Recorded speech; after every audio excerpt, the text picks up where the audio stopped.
Welcome, आदाब, सत श्री अकाल, राम राम, जय हिंद। स्वागत है सभी दोस्तों का अपने YouTube चैनल में। तो दोस्तों जी हाँ, एयरफोर्स और एनडीए के एग्जाम में कई बार ये क्वेश्चन अटक जाता है कि स्लोप बताएं, स्लोप निकालें।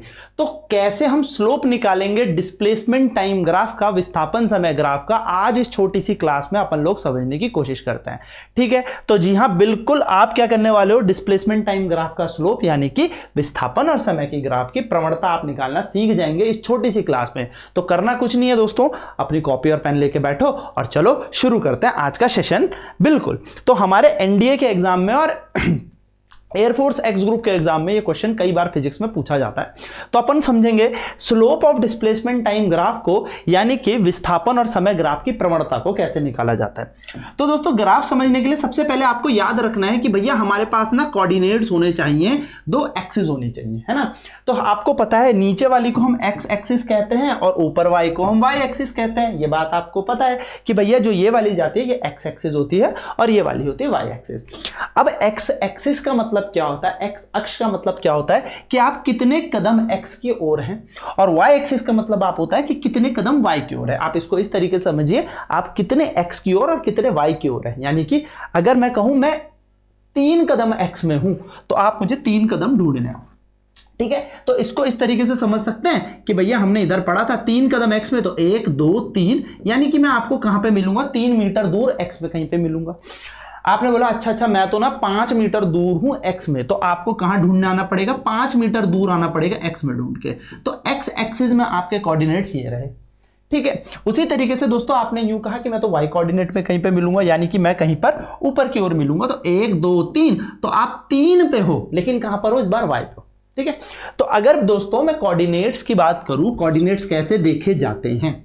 कोऑर्डिनेट्स देखने का तरीका होता है, ध्यान से सुनना दोस्तों, कोऑर्डिनेट्स कैसे देखे जाते हैं। तो कोऑर्डिनेट्स आपको देखने के लिए हमेशा याद रखेंगे एक्स और वाई की फॉर्म में या जेड की फॉर्म में हम कोऑर्डिनेट्स को लिखते हैं।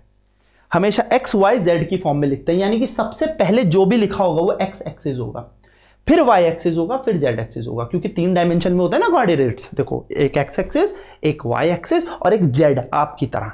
तो इस तरीके से होता है एक्स वाई और एक जेड, 3 एक्सिस ऐसे निकलते हैं। तो एक्स हमेशा आगे लिखा जाता है, दूसरे नंबर पे वाई लिखा जाएगा और तीसरे नंबर पे जेड लिखा जाएगा।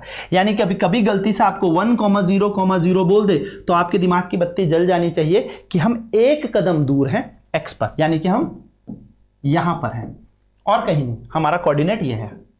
अगर आपसे कोई कह दे कि भैया आपके पास कोऑर्डिनेट्स हैं एक्स वाई जेड और इस तरीके से 1,1,0 पे, तो आप एक्स और वाई कोऑर्डिनेट्स में हो, यानी कि आप कुछ दूरी एक्स एक्सिस की तरफ हो और कुछ दूरी वाई एक्सिस की तरफ हो। तो सर कैसे देखा जाएगा, जैसे मैंने 1 2 3 ग्राफ में खींच दिया, तो ये कहा 1, ये कहा 2, ये कहा 3, ये कहा 1, ये कहा 2, ये कहा 3, तो आप कहां पे हो, 1,1, यानी कि दोस्तों आपकी जो पोजीशन होगी एक्स में कुछ और y में कुछ, यानी कि यहां पर भी 1, यहां पर भी 1, तो आप इस बिंदु पे पाए जाओगे, आपके कोऑर्डिनेट है 1,1। z नहीं है, z किधर की तरफ होगा, z इस स्क्रीन से बाहर की तरफ होगा, इस स्क्रीन से बाहर की तरफ, क्योंकि यहां पे अब ऑब्वियसली ऐसे लाइन खींचना तो पॉसिबल नहीं है, तो अपन लोग z को ऐसे बनाते हैं। ठीक है, z को हम ऐसे बनाते हैं, तो ये हमारे कोऑर्डिनेट्स हो जाएंगे। ठीक है सर, कोऑर्डिनेट समझ में आते हैं। अगर आपसे कोई कोऑर्डिनेट बोले कि दोस्तों आप हो 1,2,0 पे, तो आपकी दिमाग की बत्ती जल जानी चाहिए कि आप x में 1 कदम पे हो और y में 2 कदम में हो, यानी कि यहां कहीं पर हो। ठीक है, इसी प्रकार से दोस्तों आपके कोऑर्डिनेट्स ऐसे हो सकते हैं कि 1,-2। अब 1 का मतलब क्या है, देखो अब ध्यान से समझना, 1,-2 कोऑर्डिनेट्स का मतलब क्या होगा, आपके पास प्लस की एक्स एक्सिस है, आपके पास इसके उल्टी माइनस की एक्स एक्सिस होती है, ऊपर की तरफ प्लस की वाई एक्सिस होती है, नीचे की माइनस वाई एक्सिस होती है। यानी कि आपके जो कोऑर्डिनेट हैं वो हैं एक्स में पॉजिटिव, यानी कि 1 कदम आप एक्स में हो और 2 कदम वाई में हो, लेकिन माइनस क्या बता रहा है, आप 2 कदम नीचे के वाई में हो, यानी कि आपके कोऑर्डिनेट ये हैं, आपके बिंदु ये है, यानी कि आप हो 1,-2 में। तो हमेशा आगे एक्स लिखा जाएगा और पीछे लिखा जाएगा वाई। ठीक है, और उसके बाद लिखा जाता है z, क्योंकि डिस्प्लेसमेंट टाइम ग्राफ अभी हम 2D स्ट्रक्चर्स में पढ़ रहे हैं सारी की सारी चीजें, क्योंकि मोशन इन 1D 2D यही चलता है। तो अभी हम बात कर रहे हैं अपने डिस्प्लेसमेंट टाइम ग्राफ की, तो हम सिर्फ x और y कोऑर्डिनेट्स ही लेंगे।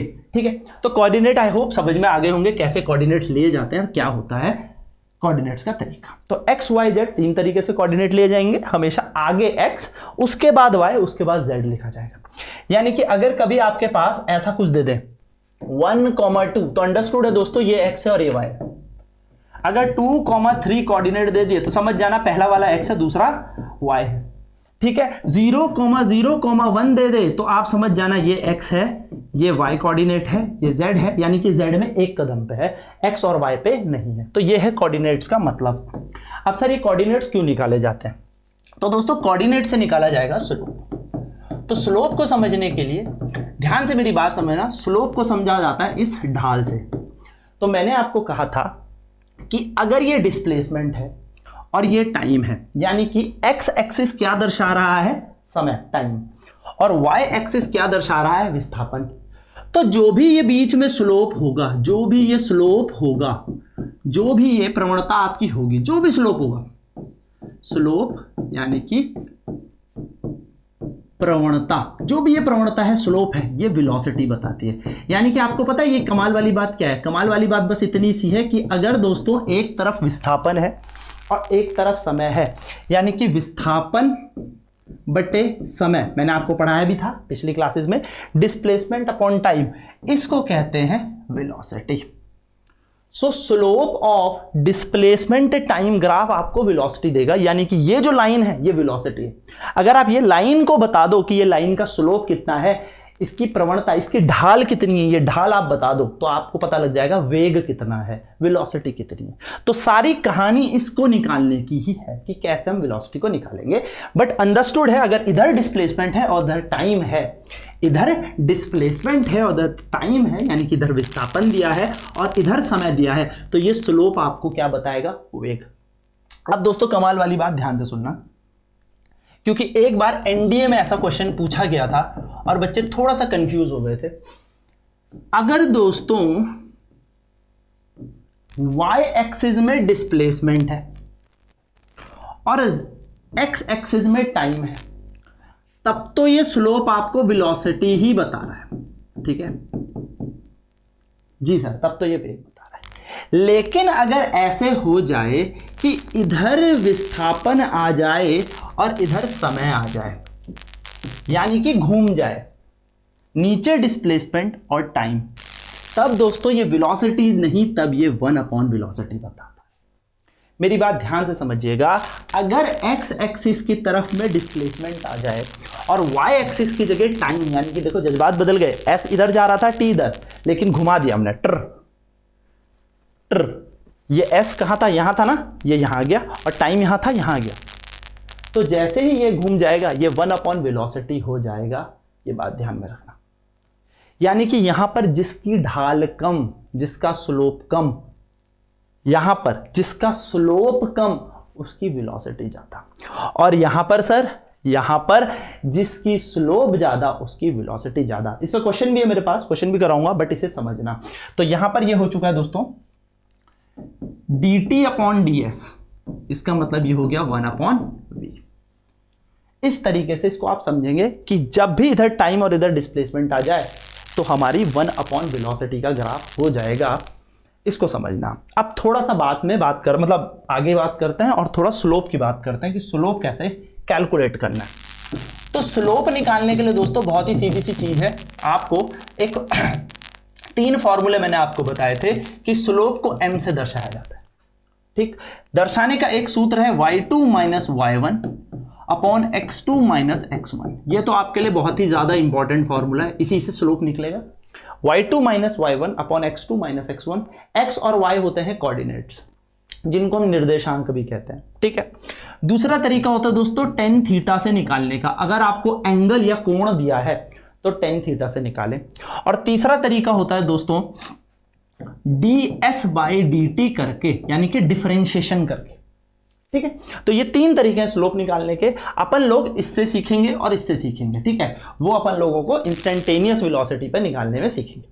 बात करते हैं कैसे निकालना है, क्या निकालना है। तो दोस्तों अभी मैं आपको बता रहा हूं कि इधर की तरफ है s, अच्छा नए पेज में करते हैं, इधर की तरफ है s, इधर की तरफ है t, यानी कि t जा रहा है x एक्सिस की तरफ में और डिस्प्लेसमेंट जा रहा है y एक्सिस की तरफ में।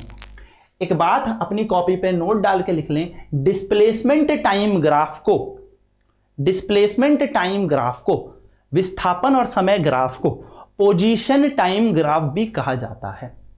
विस्थापन समय ग्राफ को स्थिति और समय का ग्राफ भी कहा जाता है। तो आपको यह बात ध्यान में रखनी है। अब हमने क्या किया, यहां से एक ऐसे लाइन खींच दी, ये स्लोप है। तो दोस्तों स्लोप कैसे निकाला जाता है, हमेशा इस एक्स एक्सिस से एंटी क्लॉकवाइज, यानी कि घड़ी घूमती है ना उसके विपरीत आपको एक कोण खींचना है, और ये है आपका थीटा एंगल, ये है स्लोप। ठीक है, हमेशा इस एक्सिस से क्या करना है आपको, एंटी क्लॉकवाइज चक्कर घुमा देना है। ठीक है सर कैलकुलेट कैसे करेंगे, जहां से आप चलते हो, जहां से आप चलते हो वो हमेशा होंगे प्रारंभिक बिंदु, और वहां के कोऑर्डिनेट होंगे x1 और y1, जहां से आप चलते हो। और जहां आप पहुंच गए, जहां से आप चलते हो वो हमेशा प्रारंभिक बिंदु होगा, इनिशियल पॉइंट होगा, और वहां के कोऑर्डिनेट होंगे x1 और y1। और जहां आप पहुंच गए वहां हमेशा दोस्तों अंतिम बिंदु होगा, और उसके कोऑर्डिनेट होते हैं x2 और y2।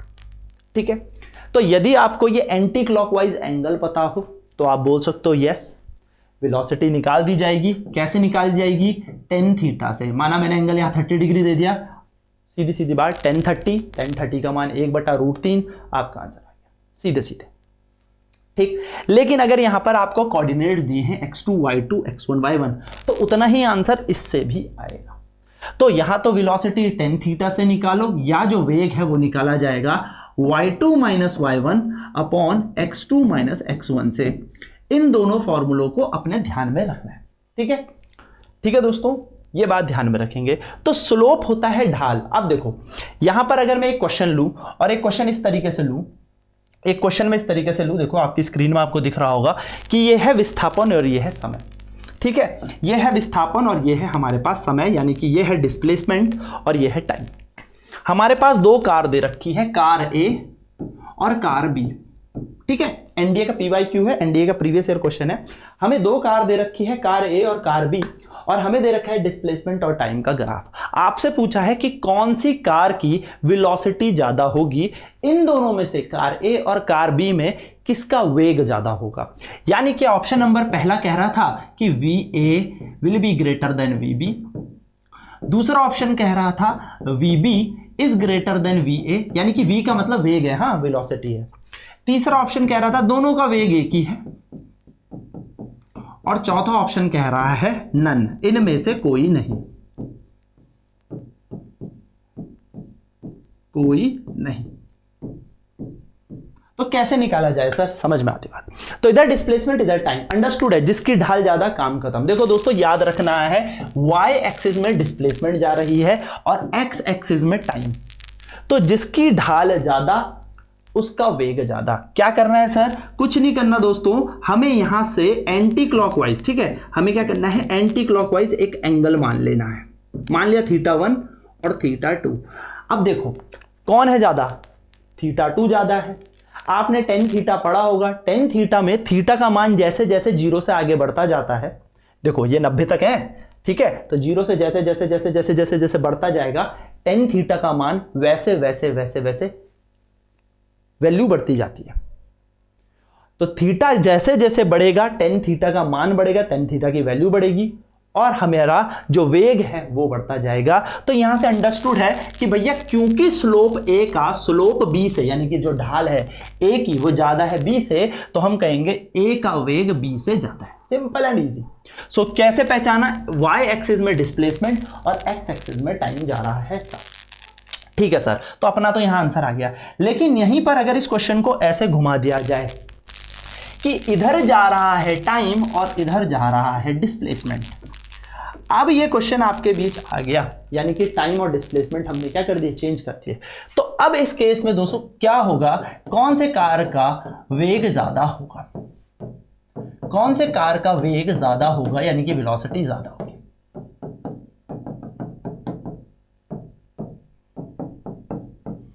ऑप्शन वही है।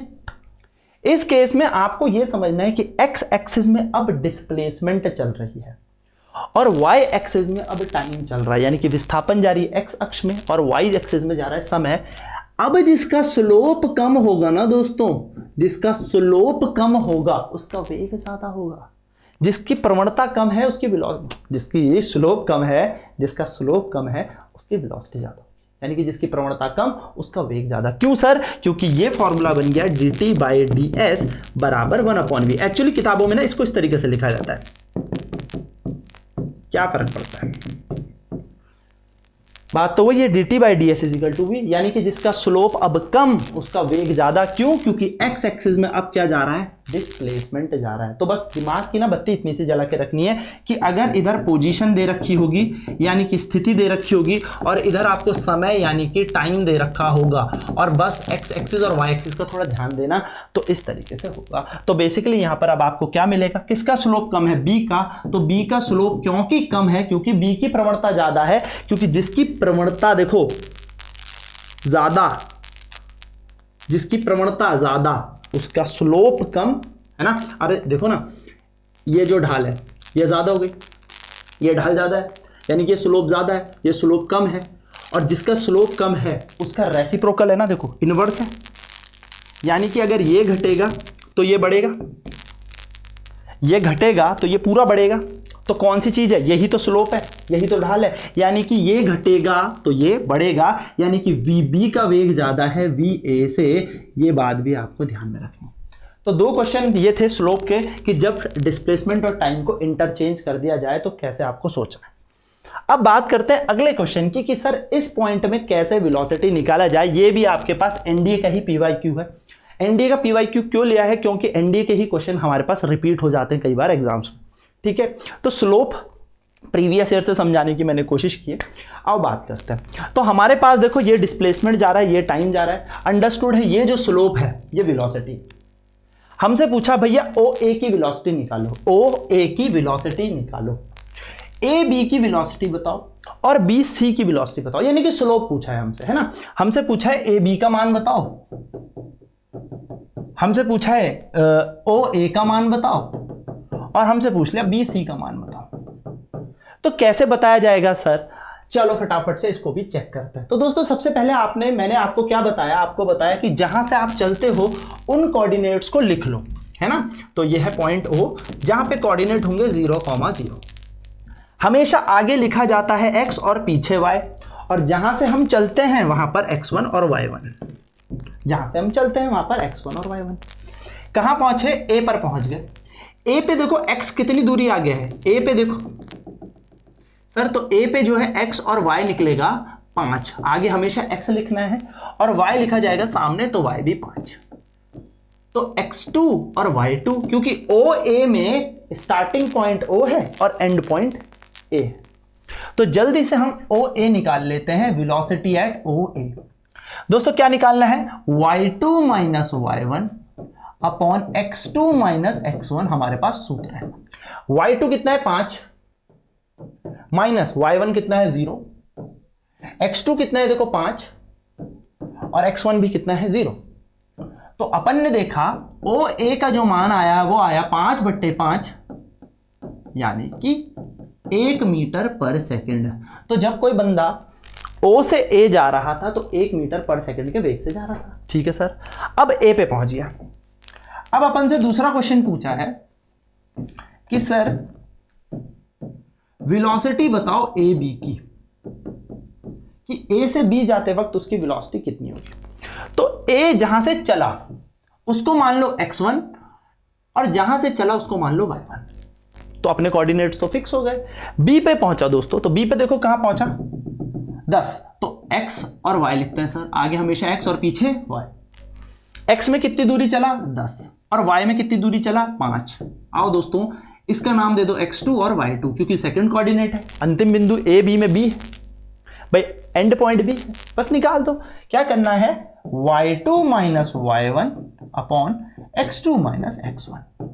y2 कितना है दोस्तों 5, y1 कितना है 5, x2 कितना है दोस्तों 10 और x1 कितना है 5। तो 5 में से 5 जाएगा 0, तो दोस्तों यहां पर कोई वेलोसिटी नहीं है, ये यहां पर कोई वेलोसिटी नहीं है, यानी कि यहां पर बॉडी रेस्ट में है ना। क्यों, क्योंकि देखो 5 मीटर गई और वहीं पे रुक गई, बस समय बढ़ता गया टक टक टक टक, लेकिन बॉडी 5 मीटर पे जाके रुक गई, इसलिए वेलोसिटी 0 है। ठीक है, तो जब भी एक्स एक्सिस के यहां पर पैरेलल कोई ग्राफ दिखता है तो स्लोप 0 होता है पैरेलल में। ठीक है, एक्स एक्सिस के स्लोप पैरेलल है तो 0। अब बात करते हैं सर बी से सी की तरफ। जब बी से सी की तरफ गई तो बी से सी में कुछ भी नहीं करना दोस्तों, बी के कोऑर्डिनेट को फिर x1 मान लो, y1 मान लो, क्योंकि बी सी में स्टार्टिंग पॉइंट बी है और एंड पॉइंट सी है, और यहां पे मान लो x2 और y2। अब कितना x आ गया 15 पे, और y कितना है दोस्तों 0, क्योंकि y देखो कुछ है ही नहीं, y ऊपर कुछ है ही नहीं, खत्म। तो अब इसके कोऑर्डिनेट्स के थ्रू हम निकाल लेते हैं इसकी वेलोसिटी। तो क्या फॉर्मूला होगा, y2 minus y1 upon x2 minus x1। बस दोस्तों वैल्यू पुट करनी शुरू कर दो। y2 क्या है देखो 0 माइनस 0 माइनस 5, क्यों सर 5 क्यों, क्योंकि देखो y1 का वैल्यू 5 है। x2 15 माइनस 10, यानी कि यहां पे आ जाएगा 15 माइनस 10, तो माइनस का 5, 15 में से 10 गए तो प्लस का 5, ये कट गया, तो यहां पर आ गया वेलोसिटी BC बराबर -1 मीटर पर सेकंड। अब आपको पता है जो वेलोसिटी होती है वो पॉजिटिव नेगेटिव 0 तीनों होती हैं, तो दोस्तों 0 क्यों हुई, क्योंकि पैरेलल था ग्राफ, रेस्ट में थी बॉडी।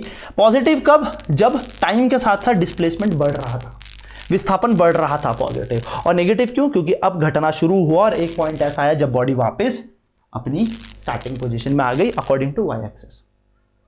तो ये हमारे पास तरीके थे स्लोप निकालने के लिए डिस्प्लेसमेंट टाइम ग्राफ के। तो आपको 3 तरीके के क्वेश्चन मैंने बता दिए हैं। ये है आपका होमवर्क कि आपको यहां पर वेलोसिटी बतानी है OA की, कि O से A का वेग कितना है। फिर आपको वेलोसिटी बतानी है AB की, यानी कि A से B कितना है। आपको ये होमवर्क क्वेश्चन करना है, और ये मैं अभी भी बता रहा हूं दोस्तों, ये PYQ की ही तरह मैंने उठाए हैं। ठीक है, तो ये है हमारे पास होमवर्क क्वेश्चन, ये क्वेश्चन आपको होमवर्क में करना है। तो इसका आंसर मुझे कमेंट बॉक्स में जरूर दें, कमेंट में जरूर दें, कमेंट जरूर करें, और वेलोसिटी टाइम ग्राफ के लिए तैयार रहें, क्योंकि हमने पढ़ लिया है डिस्प्लेसमेंट टाइम ग्राफ। इसी तरीके से नेक्स्ट केस में हम पढ़ेंगे वेलोसिटी टाइम ग्राफ, फिर हम करेंगे एरिया, कि किस तरीके से एरिया से हमें क्या मिलता है। ठीक है, तो याद रखेंगे दोस्तों, डिस्प्लेसमेंट और टाइम ग्राफ का जो स्लोप होता है वो हमें वेलोसिटी देता है, यानी कि विस्थापन और समय ग्राफ की जो प्रवणता होती है, जो ढाल होती है, वो हमें वेग देती है।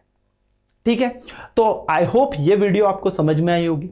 आपको कुछ इंफॉर्मेटिव लगता है, कुछ भी लगता है, तो इसको लाइक करें, शेयर करें, और अपने सभी दोस्तों के साथ इसको शेयर करें, और आप नए अगर चैनल में तो सब्सक्राइब भी करें। तो मिलता हूं आपसे अगली क्लास में, तब तक bye bye, take care, over and out, जय हिंद, गॉड ब्लेस यू ऑल।